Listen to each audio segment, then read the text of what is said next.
Pentecôtisme ou christianisme? Hugues-Édouard Alexander. Chapitre 7. La valeur permanente de Pentecôte.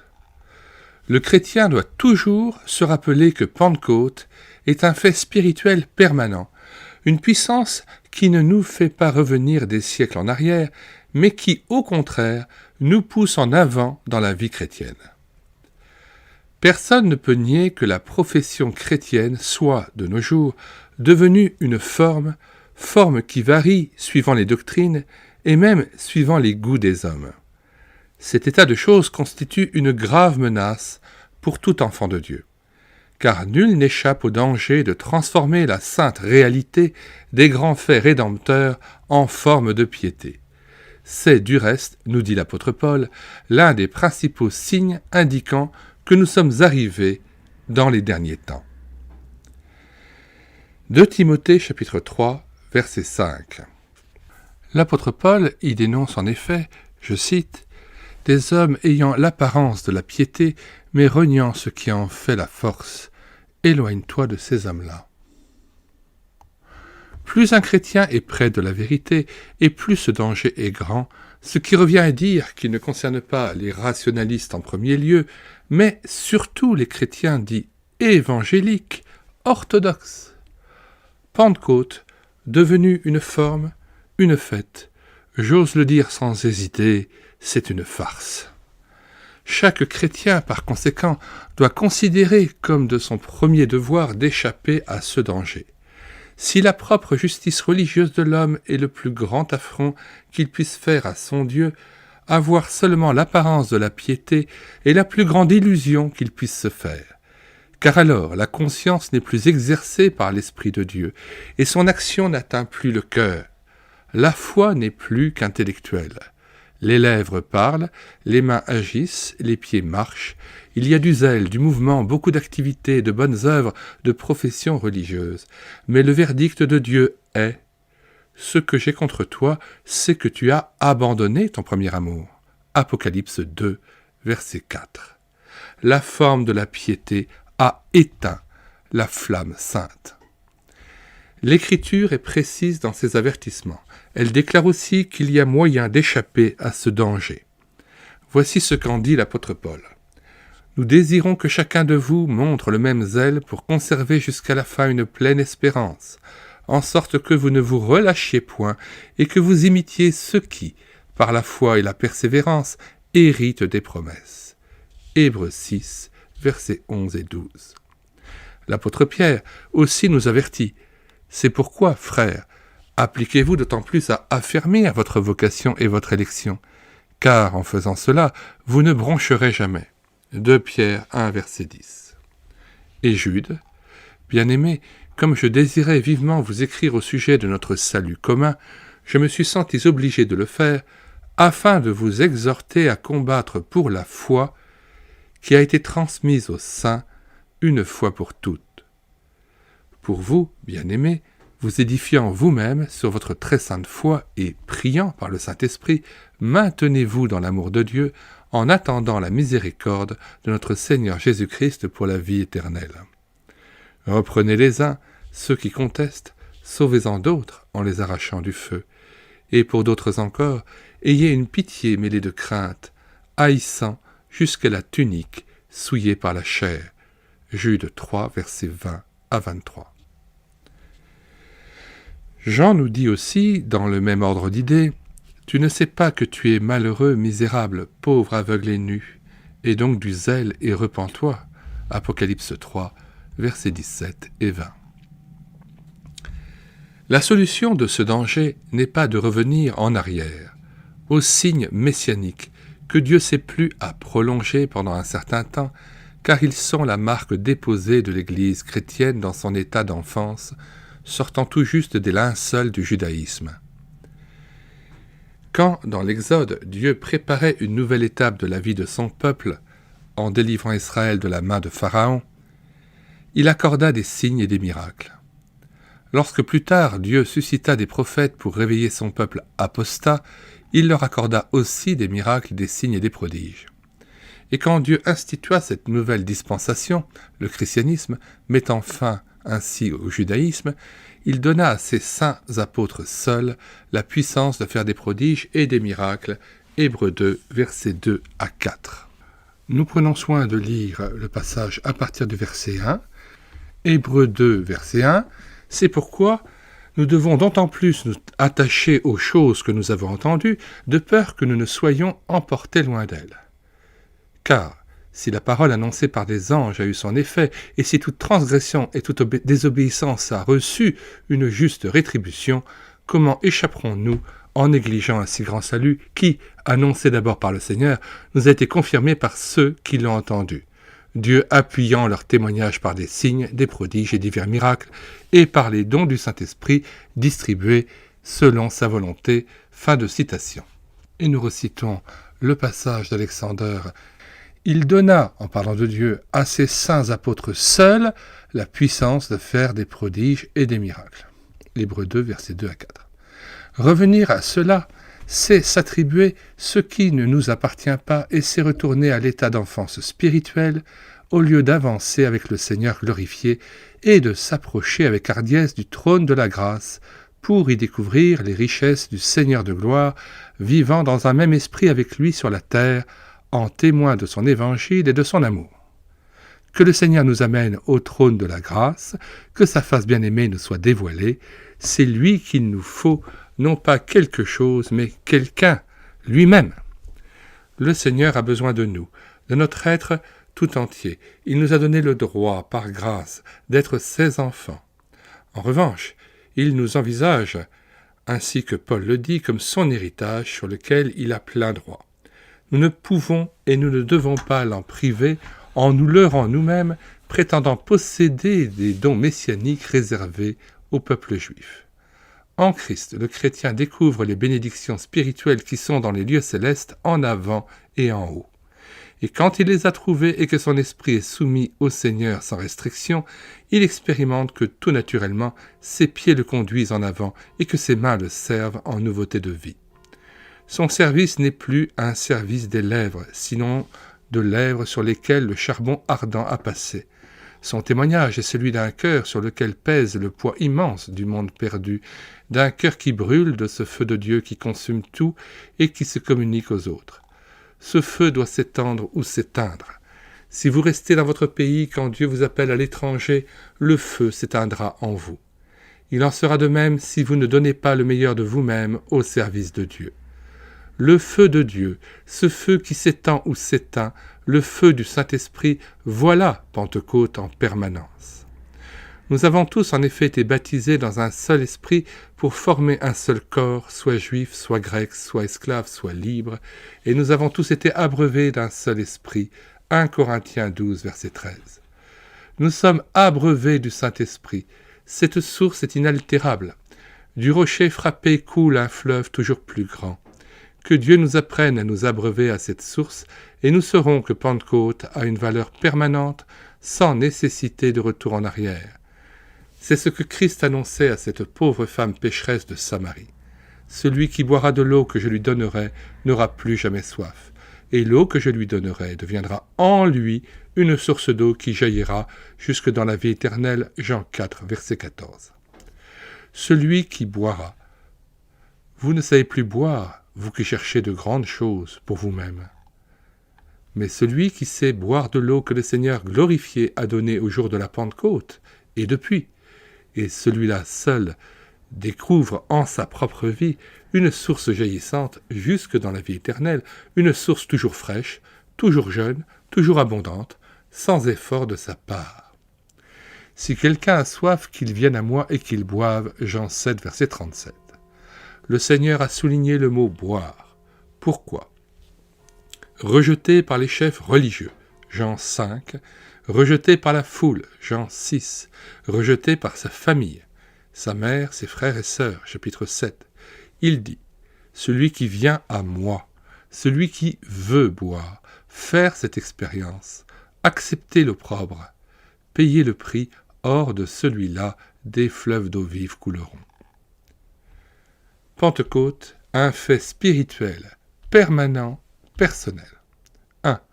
Pentecôte confirme le fait que Dieu est réellement descendu parmi nous à Bethléem. Personne n'est monté au ciel si ce n'est celui qui est descendu du ciel, le Fils de l'homme qui est dans le ciel. Jean 3, verset 13. Car le pain de Dieu, c'est celui qui descend du ciel et qui donne la vie au monde. Jean 6, verset 33. Et maintenant, toi, Père, glorifie-moi auprès de toi-même de la gloire que j'avais auprès de toi avant que le monde fût. Jean 17, verset 5. Pentecôte confirme qu'à Bethléem, Dieu a été manifesté en chair et rien de moins. Si on nie l'incarnation, la conception miraculeuse, alors qu'est-il l'enfant né dans ces circonstances, sinon un enfant illégitime? Il n'y a pas d'autre alternative. C'est ou bien ce blasphème terrible, ou bien le mystère de la piété, Dieu manifesté en chair. Pentecôte nous rappelle que Dieu a été fait chair, qu'il est venu jusqu'à nous, non pas un prophète, un être angélique, mais Dieu lui-même. Il est venu avec ses richesses, sa gloire, sa puissance, et cela de façon à ce que chacun puisse le comprendre. Car la parole a été faite chair et a habité parmi nous pleine de grâce et de vérité. Jean 1, verset 14. Il nous parle dans notre langue maternelle à nous, pécheurs perdus. Pourtant, c'est le Dieu qui est apparu dans le buisson ardent et dans le lieu très saint du tabernacle. Personne ne pouvait le voir et vivre. Et c'est ce même Dieu qui, dans son infinie miséricorde, a consenti à s'approcher de nous par la voie de l'incarnation. Il s'est ainsi donné aux hommes. Pentecôte en est la preuve. Mais Pentecôte nous avertit aussi que le monde, en rejetant Christ, a manqué son occasion.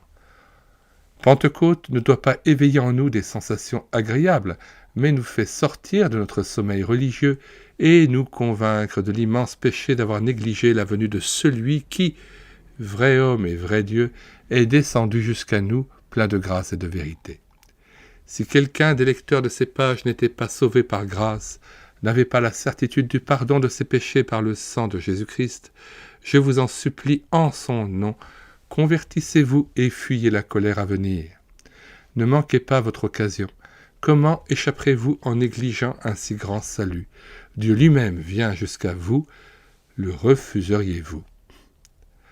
Pentecôte et les dons de Pentecôte étaient un acte de jugement pour Israël, la nation déchue, et un acte d'avertissement pour la chrétienté apostate.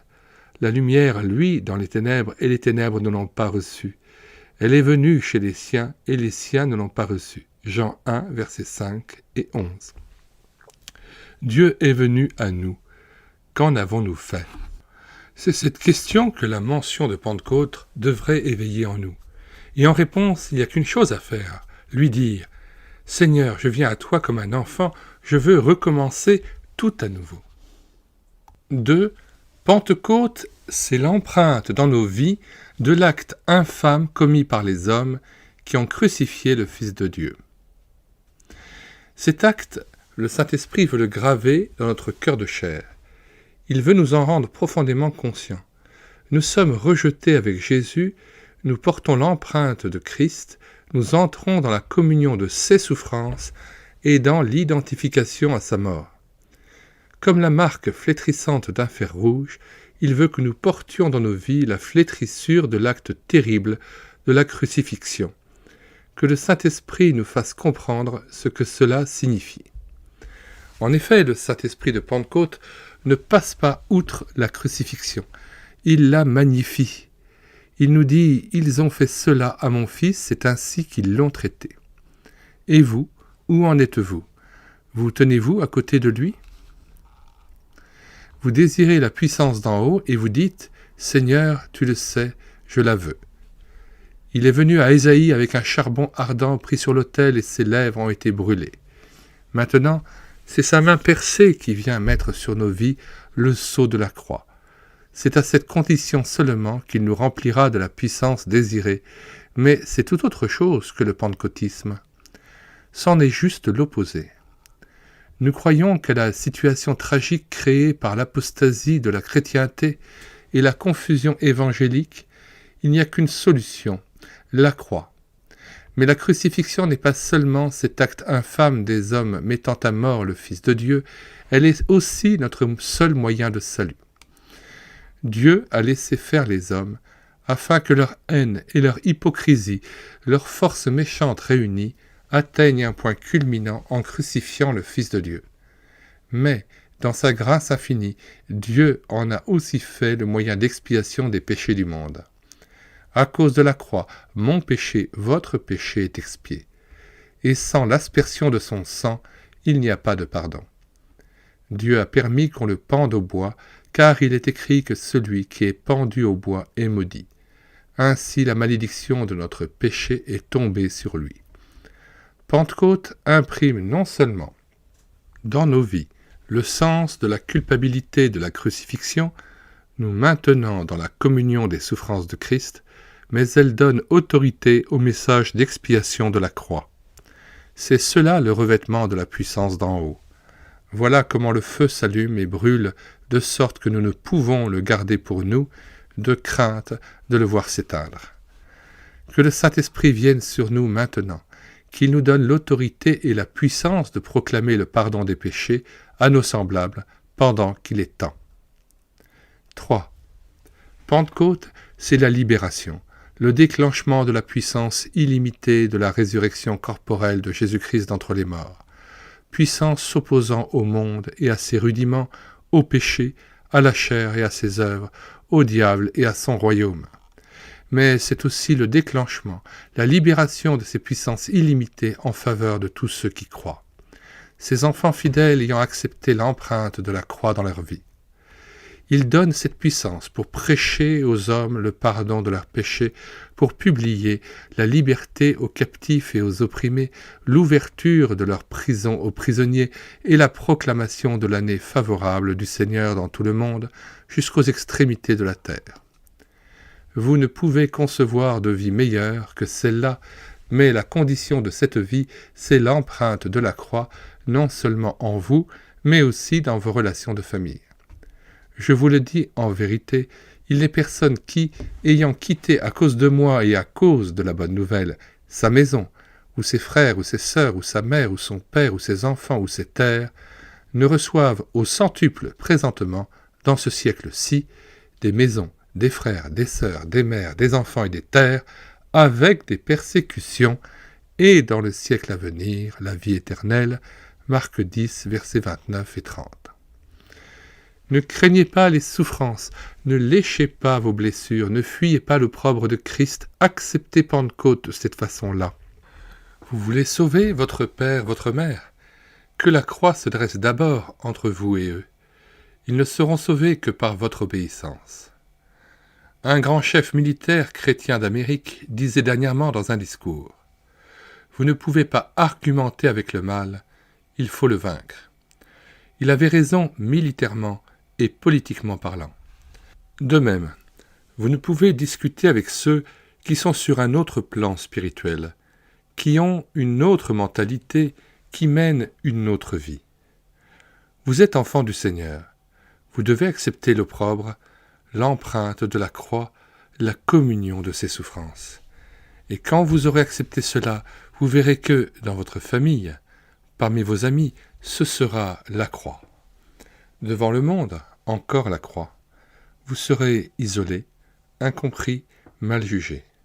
Mais dans votre vie, il y aura le déclenchement de cette puissance sans limite de la résurrection de Jésus-Christ. Et, avec cette puissance, vous irez guérir les âmes et libérer les cœurs. Pentecôte, c'est donc la puissance de la résurrection de Christ dans votre vie humaine, ce vase de terre. N'essayez pas d'être quelque chose de mieux qu'un vase de terre.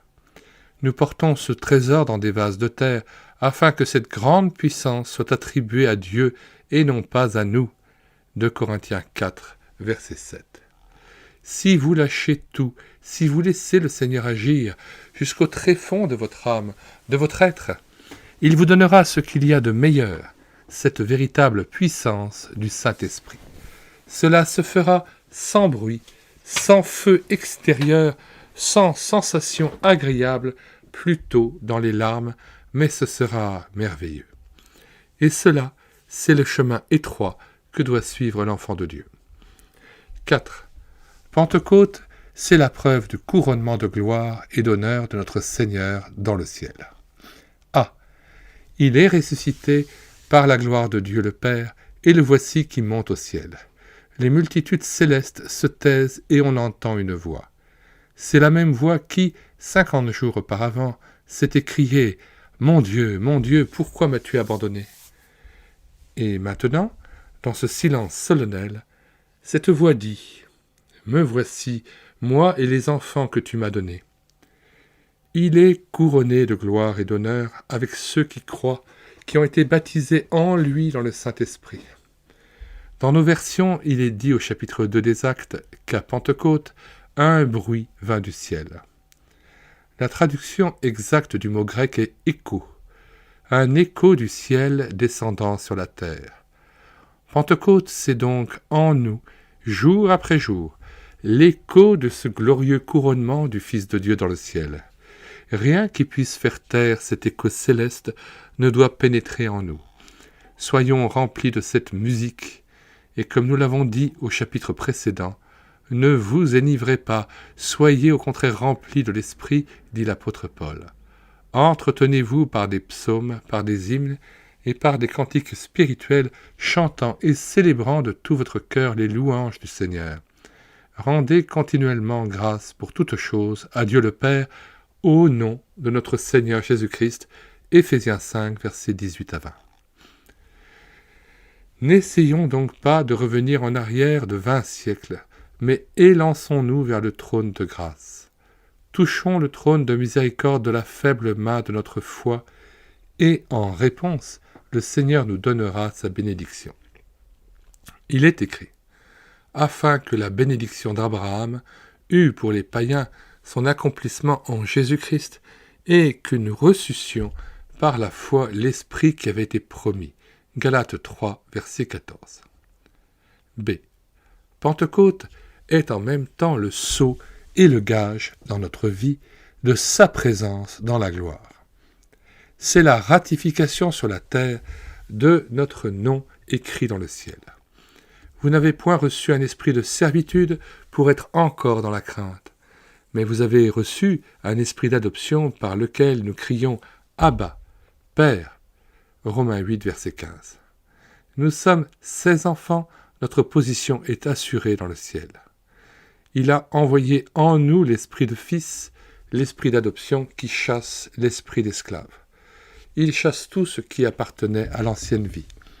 Cet esprit filial règne désormais en nous et préside à notre relation avec Dieu.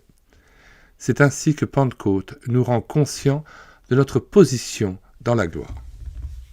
C. Pentecôte, c'est aussi le partage du butin de notre Seigneur glorifié avec les siens. À cause du travail de son âme, il rassasiera ses regards. Par sa connaissance, mon serviteur juste justifiera beaucoup d'hommes et il se chargera de leurs iniquités. C'est pourquoi je lui donnerai sa part avec les grands, il partagera le butin avec les puissants, parce qu'il s'est lui-même livré à la mort et qu'il a été mis au nombre des malfaiteurs.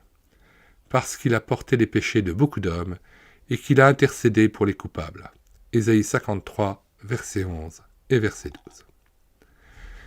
Si Pentecôte nous rend premièrement participants des souffrances de Christ, imprimées dans notre être, sachons que cette expérience nous conduit aussi à sa gloire, au butin de sa victoire absolue sur Satan et ses œuvres, comme il est allé le proclamer au sous-monde avant sa sortie du tombeau.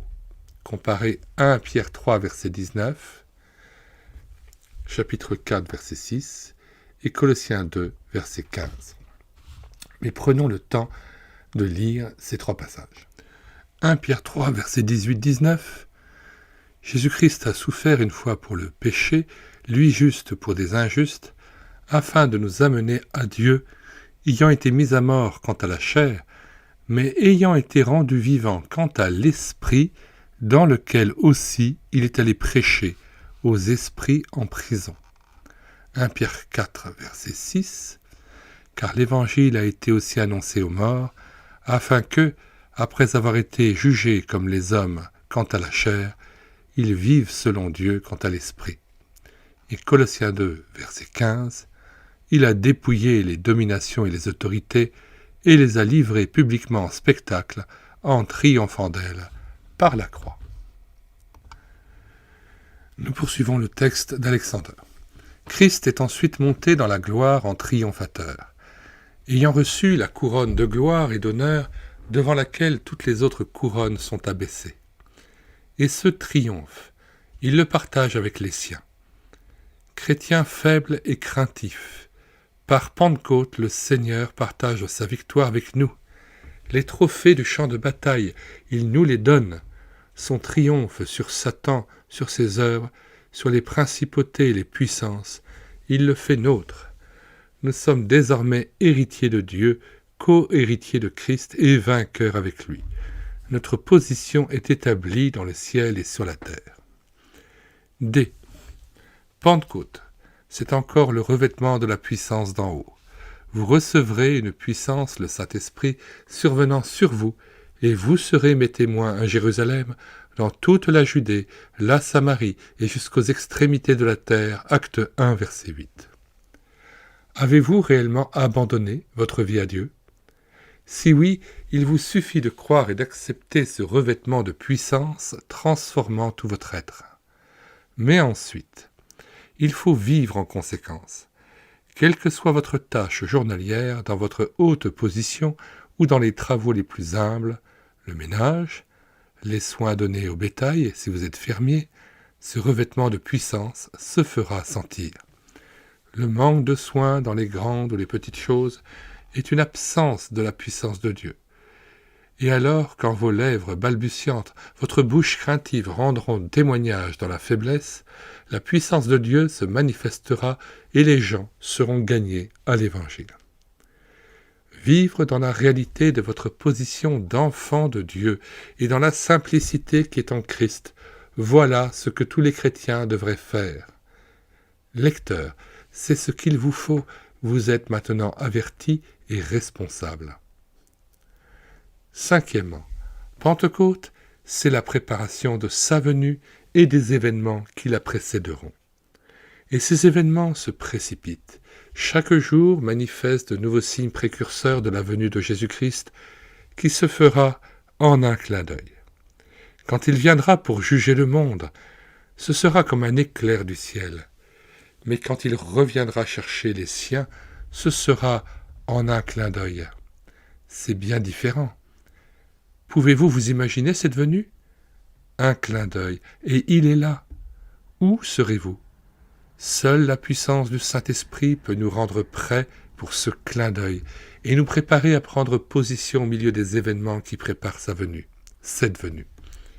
Car il ne faut rien de moins que la puissance du Saint-Esprit pour nous tenir debout aujourd'hui, pour vivre en dehors de la confusion religieuse et faire face à l'apostasie, discerner les esprits, les événements et, en même temps, insister en temps et hors de temps pour le salut des âmes. En toutes circonstances et dans toutes les directions, le Seigneur veut pour nous un témoignage transparent et pur comme le cristal. Comme la naissance de Jésus à Bethléem avait en vue Golgotha, Golgotha avait en vue la résurrection. La résurrection avait en vue Pentecôte, et Pentecôte a en vue la gloire à venir. Si l'Esprit de gloire est en nous, puisque nous avons reçu par le Saint-Esprit les arts de notre entière rédemption, nous sommes prêts pour sa venue. Ne l'oublions jamais, vivons en conséquence. Que Dieu nous donne de lui être fidèles. Aujourd'hui, la fidélité est une grâce. Même les chrétiens évangéliques se permettent tant d'infidélité, petite ou grande.